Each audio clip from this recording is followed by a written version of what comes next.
দেখেন, ঘরে ঘরে কোন দলের প্রার্থীর জন্য ভোট প্রার্থনা করাটা কোনো দোষের ব্যাপার না।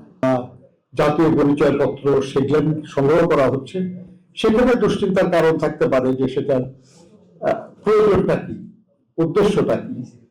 এটা আপনি যদি আপনাদের পত্রিকায় এটা কোনো নিউজ হিসেবে বলে আমি দেখি নাই এখনো, আমার মনে হয় করা উচিত যদি আপনারা সত্যি জানেন এটা, এবং সরকারের উচিত এই ব্যাপারে প্রয়োজনীয় ব্যবস্থা নেওয়া। কারণ এই ডকুমেন্টগুলির অত্যন্ত সেন্সিটিভ ডকুমেন্ট, অত্যন্ত ব্যক্তিগত ডকুমেন্ট। যে কোনো ভাবে সেগুলো সংগ্রহ করার চেষ্টার মধ্যে কোনো মন্দ উদ্দেশ্য তো থাকতেই পারে। অতএব সরকারের ব্যাপারে ব্যবস্থা নেবে বলে আমরা আশা করি। সোশ্যাল মিডিয়ায় যা বের হয়েছে সেটা সত্য কিনা এটা দেখারও দায়িত্ব আপনাদের। যদি সত্য এরকম হয়ে থাকে আপনারা জানেন আমরা ব্যবস্থা নেব। আমি যতটুকু জানি যে বিএনপির পক্ষ থেকে কোথাও কোন সরকারি অফিসে কাউকে এই অনুরোধ করা হয় নাই যে মুখের মনোনয়নপত্র বাতিল করুন। আর বললেই বা তারা করবে কেন?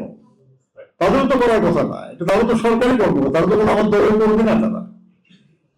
কাজেই প্রথম পয়েন্ট যেটা সেটা হলো সোশ্যাল মিডিয়ায় কেউ একজন লিখেছে, ওটা নিয়ে কাউকে অভিযুক্ত করা বোধ হয় সঙ্গত না। বরঞ্চ উচিত আপনাদের যে তদন্ত করা, খোঁজ নেওয়া যে যা হয়েছে, যেটা বলা হয়েছে সেখানে এটা সঠিক কিনা।